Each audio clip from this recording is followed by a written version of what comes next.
Hello, you beautiful little marketing bees. You are tuned to episode 84 of the Marketing Buzzword Podcast. This is the Marketing Buzzword Podcast, the podcast where we dissect the world's most common marketing buzzwords. Hold on tight. We are about to fly around the beehive to see the latest buzzwords that stuck to the marketing bees.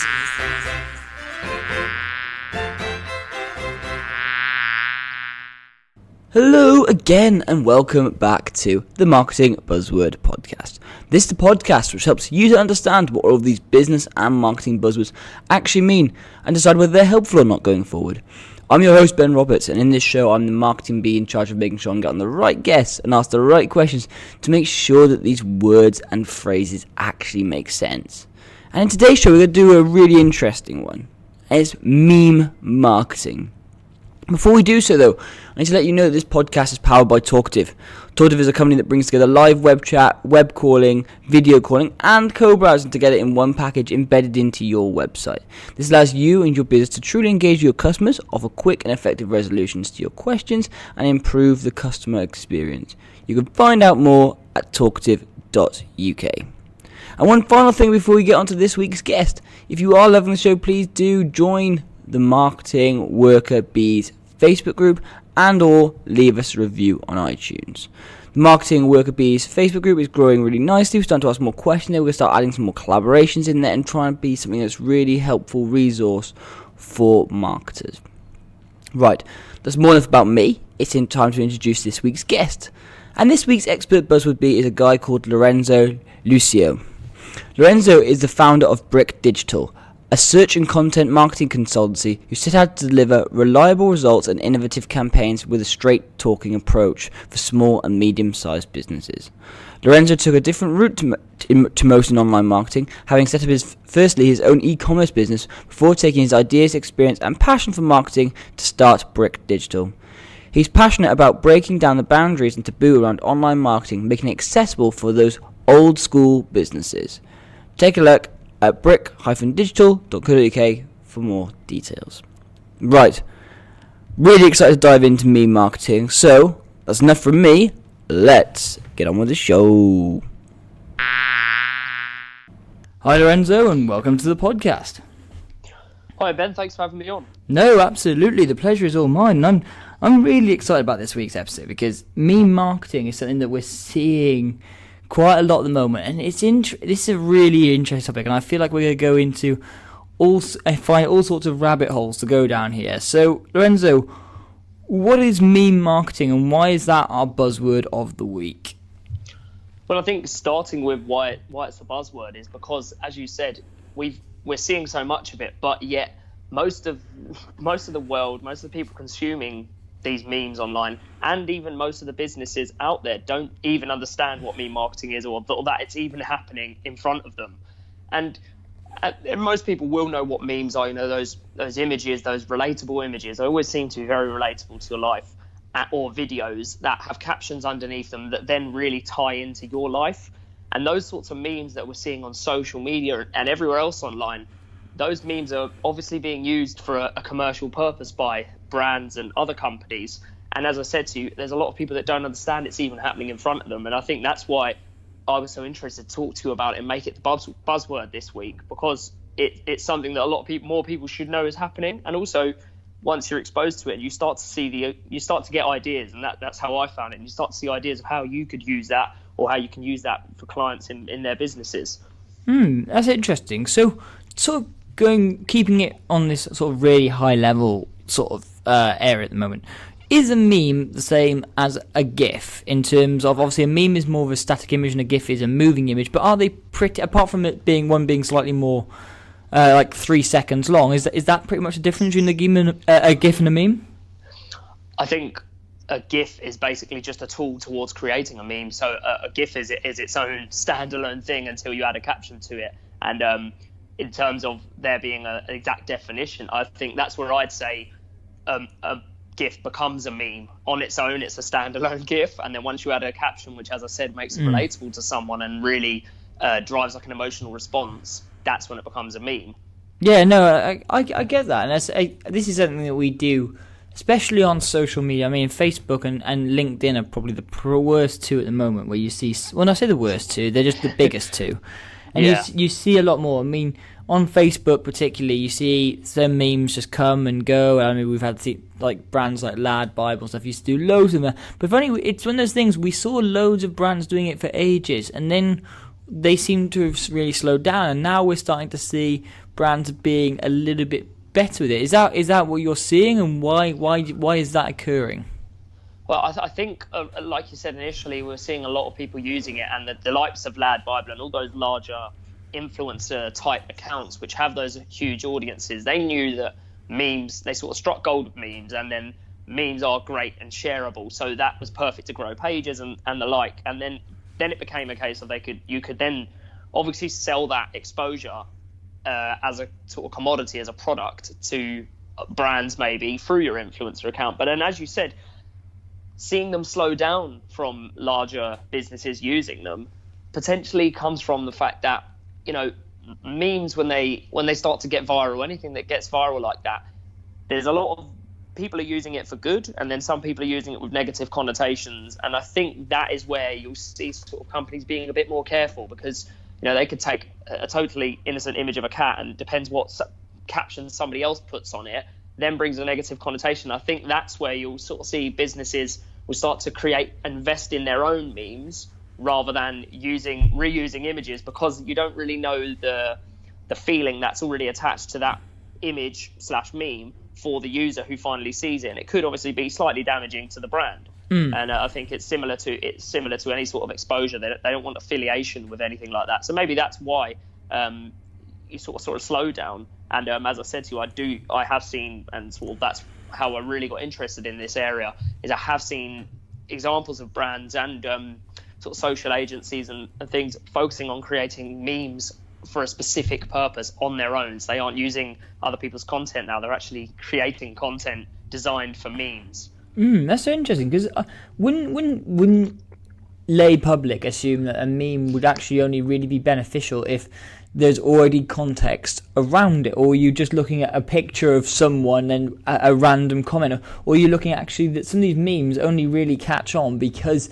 they are part of something bigger? So, for example, one of the most common ones you see at the moment, every time it comes to winter, you see a picture of from Game of Thrones with what's his face saying winter is coming. Now, obviously, most people love Game of Thrones. A number of people hate it for all sorts of reasons. Now, it's one of those ones there, when people use those, it's like, I get it, but it is overused. So is that why people go down creating their own memes as well? Because they're overused, but also actually everyone understands the context of how sort of having that one from Game of Thrones, what it actually means.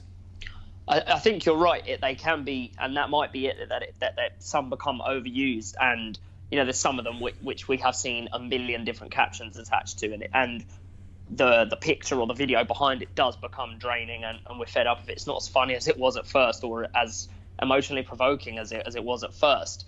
But I think the fact that they're not always contextual in terms of, so the Game of Thrones one's a great example. That's perfect, because most people know about Game of Thrones, and it has that great emotional connection with anybody who knows about the series. But I'll be honest with you, myself, I've never been a fan and was never into it. And the first 100 times I saw those memes, it meant nothing to me. And I think memes that's a great example. Memes are amazing at crossing over audiences from all different types, but they won't, like anything, there's no foolproof way, and they will never reach everyone. But by creating sort of your own memes, or say hiring sort of people to but work with the brands to develop memes, like short video clips. So I saw a couple of examples from sort of Nickelodeon, where they're literally using short clips out of their cartoons, old cartoons that we've seen time and time again, and then attaching phrases to them which make them sort of more humorous, but have no connection to the original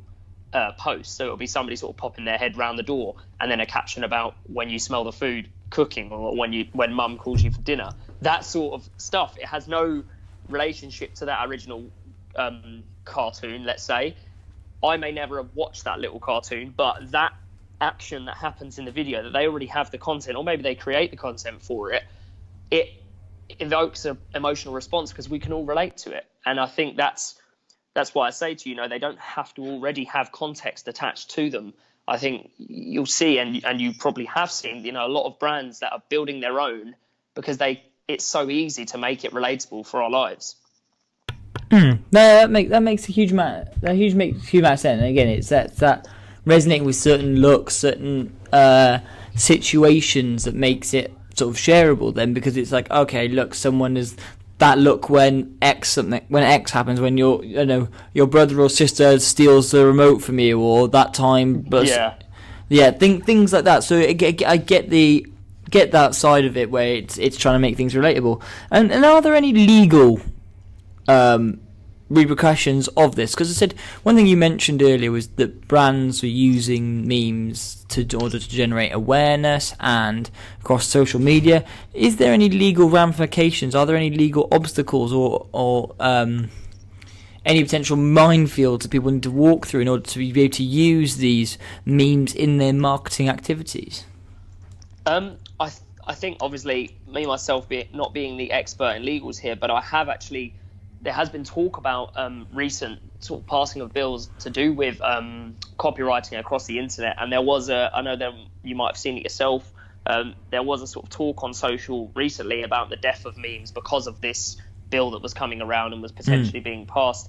And there are legal ramifications in the sense that if that would come through, if there is any written thing that's sort of utilizing those maybe copyrighted images, if they're obviously protected, then of course there's legal ramifications. But I think meme marketing up till now has been used very much so in a guerrilla technique. So it's not just traditional marketing, and it's not the kind of thing, the fact that we're speaking about it, it's not the kind of thing that most people are talking about. And for it to get for people to take the legal ramifications of it seriously, it's got to be something that more people know about, if you understand. So the reason I go off on the sort of guerrilla tactic talk about it is because there are brands, and this is something that I've seen sort of time and time again, and when I've done research into it, is that you've got the likes of Lad Bible Say posting a meme that maybe slightly relates to a brand, and then you've got to understand that has a commercial interest, and there's more than likely some sort of transaction that was passed in order to get that content shared. Not that I'm picking out the Lad Bible in particular, but I mean just any sorts of influential pages. And to you, that before Instagram say forced you to state when a post was paid for or promoted, then what happens is those sorts of memes were getting shared on behalf of a brand through an influential page. And as I said, that just comes back to the fact that memes are still very much guerrilla marketing in the way they're used. If brands aren't putting them out themselves, if they're putting them out through existing audiences or influencers. And I think the fact that they're guerrilla and still seen as they are a guerrilla tactic means that I think maybe potentially people are just overlooking the legal ramifications of using an existing image. And that's where I was sort of going with that. Yeah, well, I think it's guerrilla, isn't it? Because it's low cost, it's under the radar, and it's trying to compete with the big boys who've got these big marketing budgets who can spend it creating these wonderful ad campaigns or create all this wonderful social media content. But actually, something simple like a GIF can actually be really, really beneficial. So I do love the idea of using it as like a guerrilla marketing tactic. And that sort of leads me on to something else that I'm curious to sort of see how all this fits together. So from your experience and your research and the way that you've been looking into the world of marketing, Lorenzo, would you say that meme marketing is something that is and can be a standalone thing, or does it actually fit wider into the content marketing suite, so to speak? I think you're right to look at it like that, because it is content at the end of the day. And the only reason that we, as a brand, you'll put out content is to get a message across and to, gain reach and put a message to your audience. I think it's the same with memes. So it is content marketing in a way. And as you said, it being standalone, I think it can be used as a standalone tactic, a method of marketing whereby you're just sort of using it to get that immense exposure. But then it's usually got a campaign behind it. If it's being used by a large brand, then it's got a campaign hidden in between. So it might be a campaign for selling some sort of new toy or some sort of new bag of crisps that are coming out from Doritos. They might be then releasing those memes as part of a larger campaign. So I think using it standalone, larger brands aren't going to just use them as a standalone tactic, and I don't think they should be. They have to fit in with a larger aim, and that larger aim can be like, you know, a campaign which is based around products, or using it, like I said, using it through influencer accounts just to get that exposure, and then start people talking about things to do with that product. And then obviously, naturally, if it has an affiliation with a brand, people will start to, let's say, search for the brand more, or they'll be more likely to sort of affiliate with it because they've had that exposure. So I think, yeah, you're right. It could be used standalone just to get some exposure towards a brand, or in a very guerrilla way, you know, people are using them just to grow Facebook pages so they can grow influence and then sell that to a brand and sell that sort of space. But yes, if you're going to use them properly, and if a brand is to use them, you know, a major brand or even smaller brands, they have to be part of a larger campaign. And the beauty of them is, as I said at the beginning of this sort of rant, is that content, the reason we release it is to gain more exposure, is to communicate a message to people. Well, memes are the exact same, and you're putting them out with the aim of communicating a message and also getting that exposure. And the beauty of the memes is that they are a lot more shareable than a blog post. So I'm more than likely to hit share underneath a meme which I find relates to me and a group of friends than I am to read a 1,000 word blog post and then share it with my friends. Well, I don't even remember the last time I did that. So I think you're right in that it could be standalone, but once it's part of a larger campaign, you can really use it to get that, to get those shares and to get that exposure to so many different audiences by friends sharing with other people. So yeah, I definitely think it has to be part of a larger marketing aim, rather than just, let's create a meme for the sake of it, to be part of meme marketing. Yeah, no, I'm definitely an advocate of that, it being part of a wider strategy. I mean, so a number of weeks back, actually into the end of last year, we spoke with Julie McCoy from Express Writers about stackable content. And it comes into that same principle, I think, of having these smaller bits of short, sharp content actually all pulling into a central strategy. So you have one long bit of content, you have one big sort of pillar content, and from that you can build off your snackable content. I struggle to see the value potentially of memes as a standalone entity, as meme marketing. But actually, when like you said, when you put it into the context of actually into a larger strategy, it makes a lot of sense, because it can really generate awareness. It generates that buzz. That's something that actual branded content can't. Because yes, you can probably brand it, but actually it doesn't really work as well. If you unbrand it, people really relate to it. They want to share and tag people in it. My worry on the flip side is that actually people share stuff a lot less than they used to, and actually people tag people in a lot less than a lot more than they used to. So under a lot of images now, you just have friends that are tagged instead of sharing. Now, with the benefit of that is it's highly related. But again, I've been tagged in so many stuff, I can't recall a brand page apart from maybe Labard or Unilad, who've been around for so long now. I can't remember a brand page that I would have particularly liked a meme from, or a friend has tagged me in it. I know that they've sent me, I've been tagged in a really cool, in a funny meme that is relatable to us as a friendship group or me, but then I don't remember the brand page. So if people are going to do this, so if people are going to use meme marketing, whether it's a standalone or as part of a thing, how can they actually make it work as in part of that it actually keeps people coming back or keeps people aware? Because my worry about meme marketing is it's fleeting, because memes are fleeting. So how would you build some sort of long-term benefit from memes?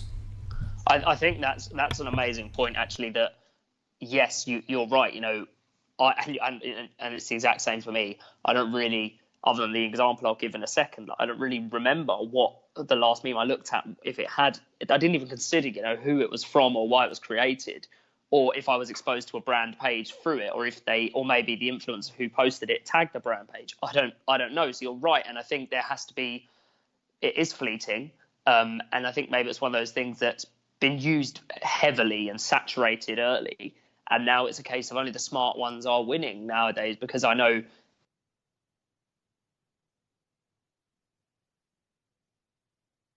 I think actually, going on to the example I was talking about, I saw a video on LinkedIn actually, and it was from one of the heads at Social Chain, the agency, and they were talking about how I've forgotten the recent Netflix film which came out with the woman with the blindfold on. What's the name of that?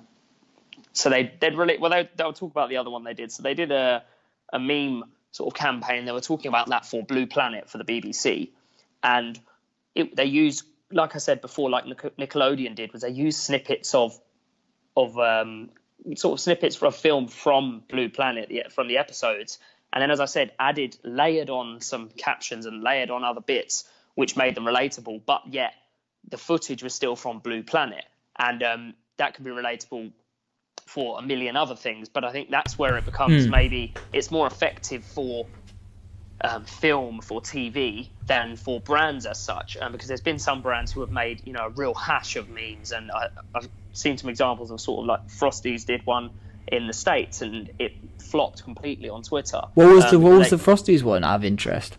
So it was just quite simply, I think I've got it, I can get it in front of me, but what it was simply a picture of the Frosties, the tiger, and at the top it said, when first time trying Frosties, and at the bottom it says, they're great, in the meme font. So trying to sort of force a meme upon people, and that didn't go down well on Twitter, and I've sort of read through the threads and people were slating that because it was so poorly used.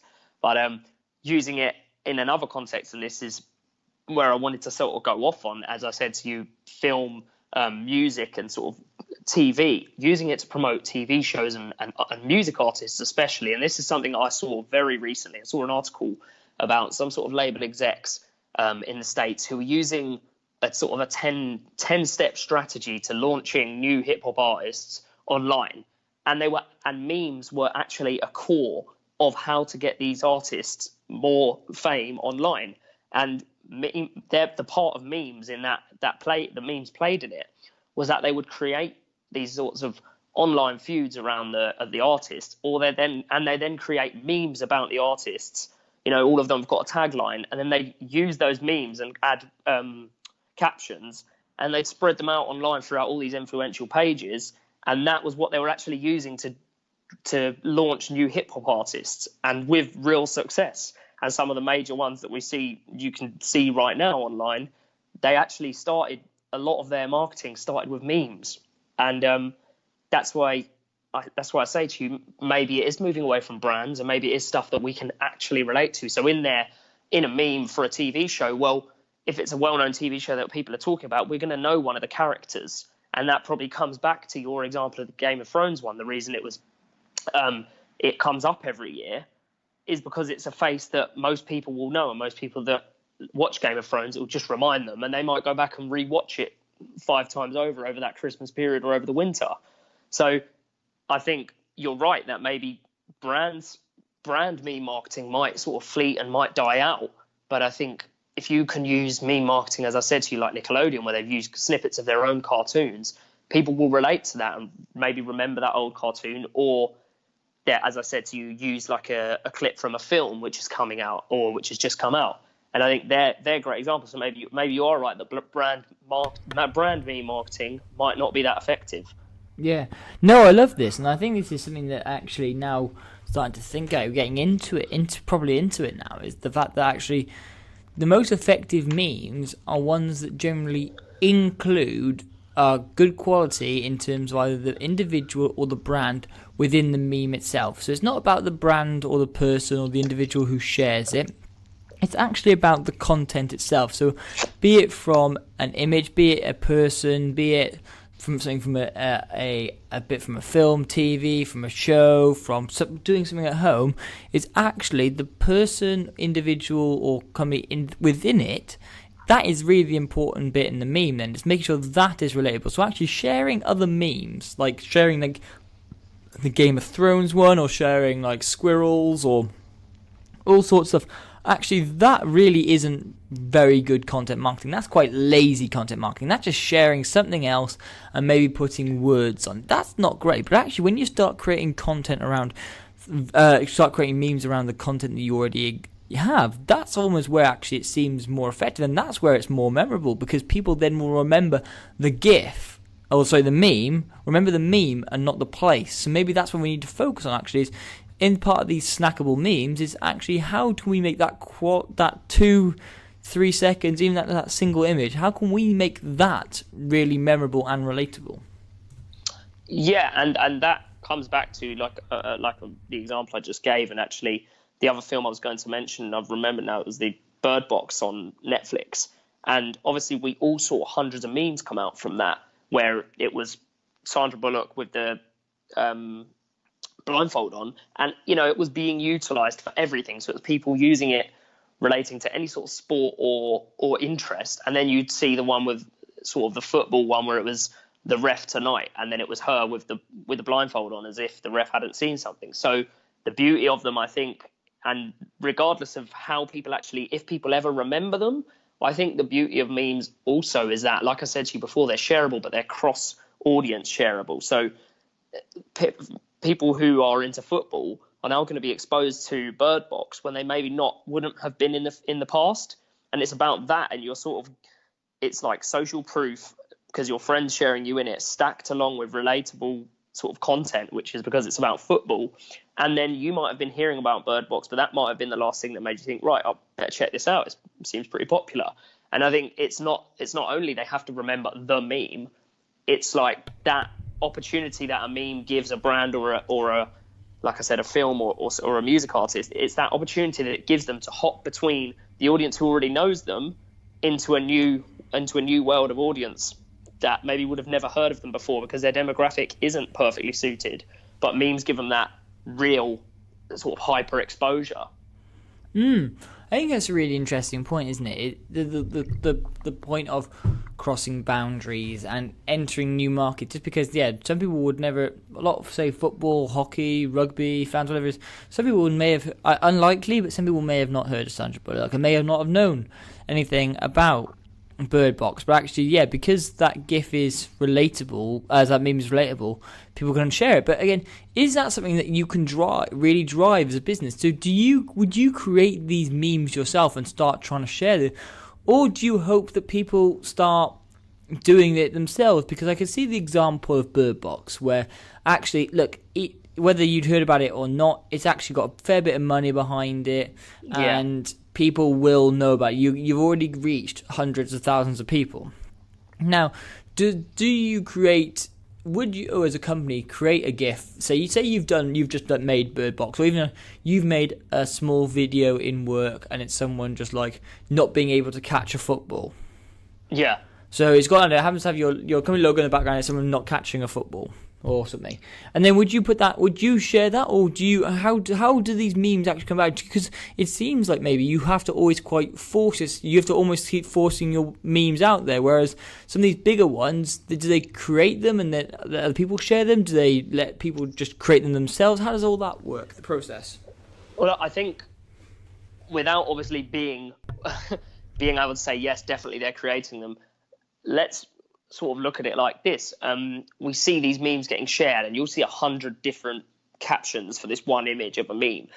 There aren't people that proactively pump out this many memes. They are being fed from somewhere. And I think when you look at the larger businesses, and like I said, the Netflixes of it, they are quite evidently using those. And I know it has been, it's been spoken about at sort of talks I've seen from marketing experts, that they are purposely creating these and really manufacturing them, and they are being put out. But back to your point, as a company that wanted to use meme marketing, that's a great example, of the colleague not catching the football. It doesn't have to go viral. I think it's a case of your existing following could just see it, and it's another way to remind them that you're relatable. It's another piece of social content. So I think there is a difference between meme marketing with the aim of going viral, and then that one that could be a much smaller scale, like a recruitment agency maybe in the town, who are using that to just get some extra sort of exposure online, or it's, like I said, it's once again just making them look more relatable and more friendly, and using that clip of somebody not catching a football to then create like a meme out of it. And I think the beauty is that people nowadays know if you put a video out with a caption on it, like that, when you miss the train or something like that, and it's something to do with your office, people know you're trying to deliver a meme in a way. And I think people get that nowadays, and therefore it doesn't have to be so forced and pushed out there. And it can just be a case of it's you showing, we're up with the times, we know what we're on about. Here's a meme without, and it doesn't have to be forced. As I said to you, it doesn't have to be established either. It could be, like you've said, a video there of someone not catching a football, adding a caption, which is similar to other memes in the past. People will automatically work out that's a meme, and I think that's a great example of it there that you've given for a way that a lot of businesses could use memes. It doesn't have to be this extravagant £1 million project. And that's the thing, isn't there? A lot of businesses need to understand is we don't have to go massive and global and millions of pounds. Actually, it can be really small scale, and it can be really written to accountants. It could be someone from your accounts department hiding behind a load of papers. Oh, it must be account season. It's something like that. It's like a little mini golf in work. Yes, how marketers are perceived in work time. These sort of things actually can sort of catch on a little bit, and that's the sort of thing we need to look at creating. So my final real question on this for you, Lorenzo, is this all sounds quite good in terms of I can see how memes would work within a marketing strategy. I can see how it will sort of generate some awareness maybe, and I can sort of see, they're quite fun to create and memorable, but also not memorable depending on how they're done. But if I'm going to go down this road, I need to be able to justify the ROI. So, Lorenzo, how would we measure the ROI of memes? Do we measure it purely in awareness? Can they actually drive sales? What is a lot of businesses, some businesses are great, and they'll go, yes, look, you can do memes actually as part of a wider strategy, we understand it. Other businesses would be like, what's the tangible benefit? I need to see stuff from it. So what sort of likely benefits would you see from meme marketing? That's one of those questions that everybody probably asks, and the ROI question always comes up with anything to do with marketing and online. I think brand exposure has to be the forefront of your meme strategy. I don't think you can expect to sort of, there might be ways that you could deliver a meme which does bring you sales and you could create something there. But I think, as you said, it has to be part of a wider strategy, and the business has to be aware of that. But I think in terms of, if we were to talk about real tracking here, as I said to you before, if it was a branded exposure, so let's even go back to the sort of bird box thing here, then what you could do then is go back into Google, or Netflix could look at their analytics or whatever analytical their program they're using, and look at the sort of demographics of people that were coming through Google searches and seeing how the demographic of those people changed when they were releasing maybe different memes out into the social sphere. And that could be one way of tracking its effectiveness in reaching new audiences. In terms of tracking sales, that would all depend obviously on whether the meme is in any way related to a product. But I think, as I said to you before, if Doritos were to do a meme campaign with a new flavor, then they could attribute some of those sales, which were, as I said, once again, looking at Google searches for the new flavor, because we're on our phones saying we look at a meme, and maybe it does provoke us to think, what was that?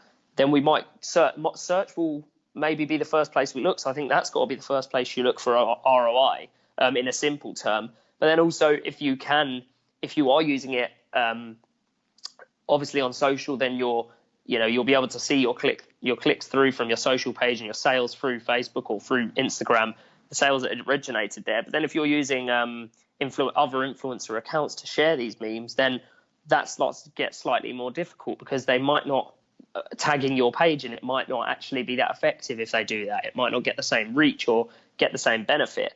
So I think that's where ROI comes in. It starts to get a bit murky.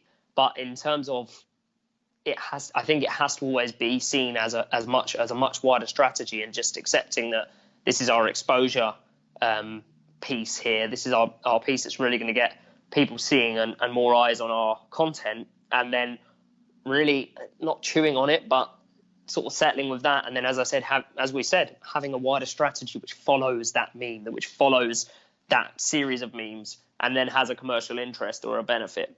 So I think that's where you'd measure the ROI in those situations. And I do think, on a sort of a bit of a tangent, I do think more smaller businesses, their ROI is always the question with smaller businesses or small to medium size.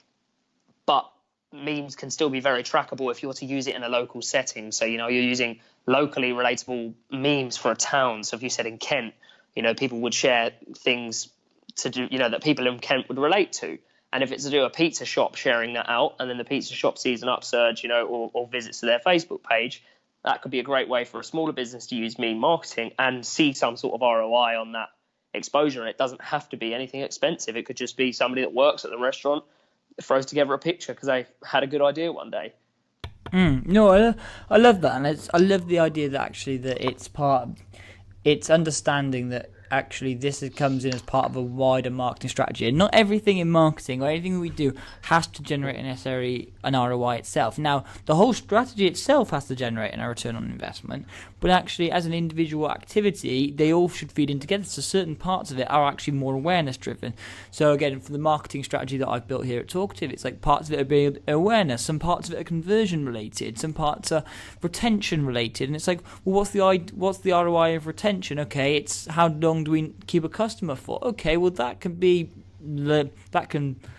quite variable. Okay, I can understand the ROI is something that converts maybe, but actually if it generates awareness, how do you convert that? Because again, if you've got quite a long lead time, it's like, okay, the ROI of an email that generates a sale in 9 months time, that's actually quite a difficult thing to track. So it's trying to understand how all these elements fit together, and that's how you'll find your ROI, not by going, we use 6 memes this month, where's my return on investment? And that's what we need to get away from.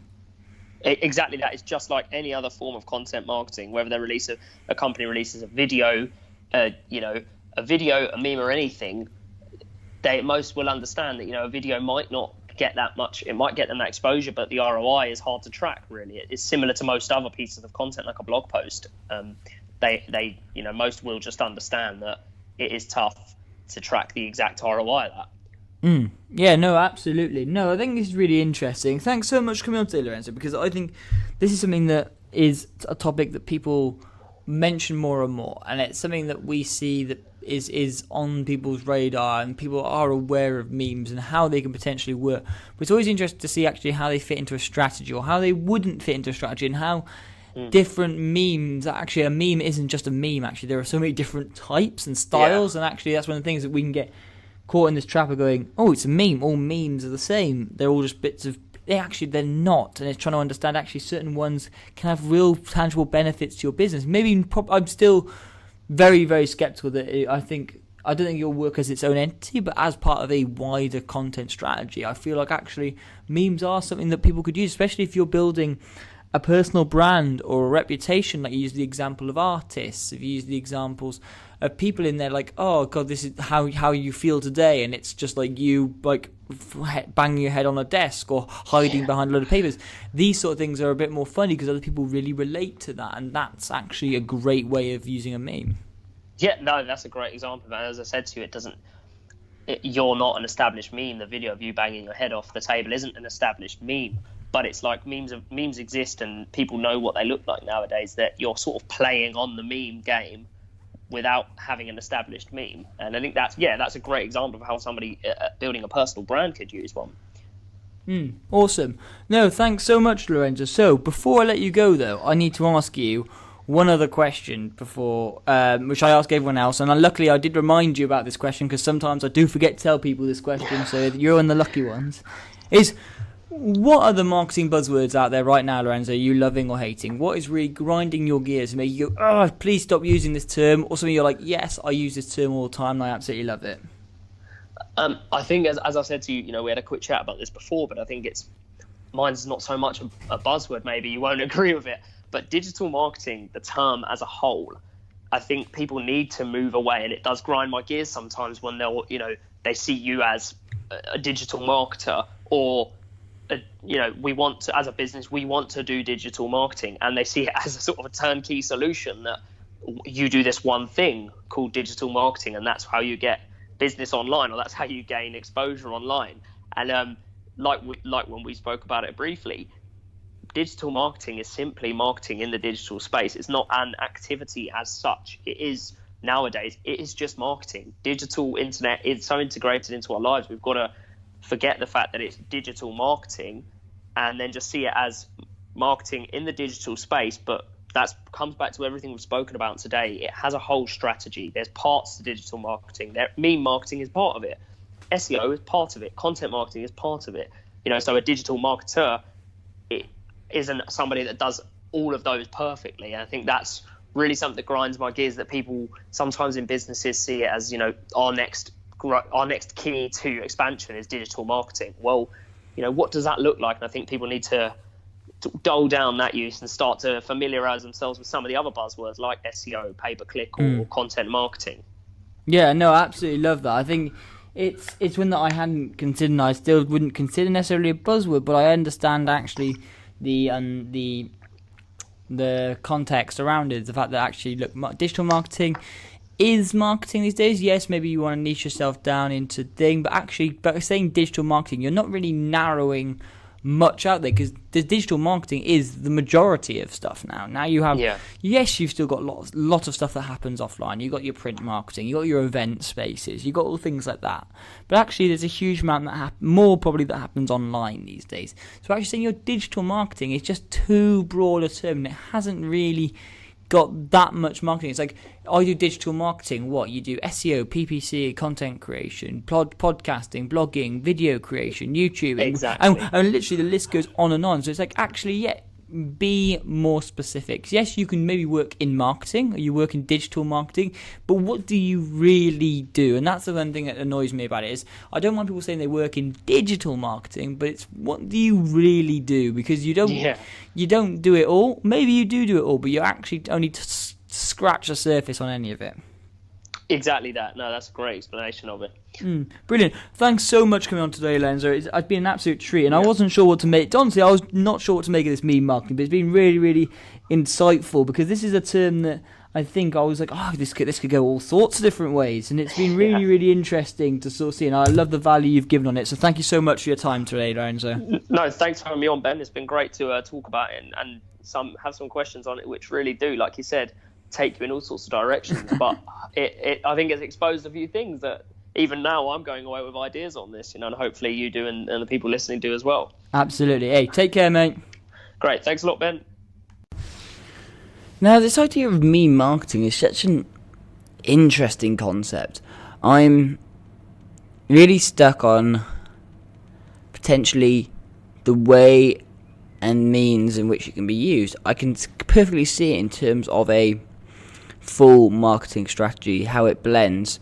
And actually, I can see how certain types of business can really leverage the power of memes in order to become relatable, in order to almost actually weirdly give some context around their products. But I am cautious to say to businesses, go and implement a meme marketing tactic as a core tenet of a marketing strategy. I love the ideas that Lorenzo presented around it, and the idea that how it can work in different scenarios and different environments, and how it actually does help people. It helps bring people onto a level where they can understand what's going on, or at least they can relate to something. Now, necessarily, even if they don't remember the page, potentially if they make their own ones where it's things that happen in the office, these are things that are likely to be shared and go viral, as opposed to sharing a corporate video about your product.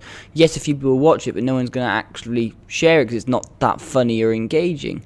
Whereas actually, if you can create lots of little memes that are funny and engaging, it will actually help drive people back, especially if it's shown that it's created by you, potentially. These are the things you need to look at. And I think actually they do have a real important place in the marketing strategy, but you need to think carefully about where you actually use them. So, if you did enjoy the show, please do leave a review on iTunes, or join the Marketing Worker Bees Facebook group. Just type in Marketing Worker Bees on Facebook, and you need to join in that group. Loads of cool stuff is going to start happening in there. We've started doing some bits already, just to basically come and join, see what it's all about. Thank you very much for listening, and I'll be back next week with another guest episode. Goodbye. This podcast is part of the You Are the Media Network.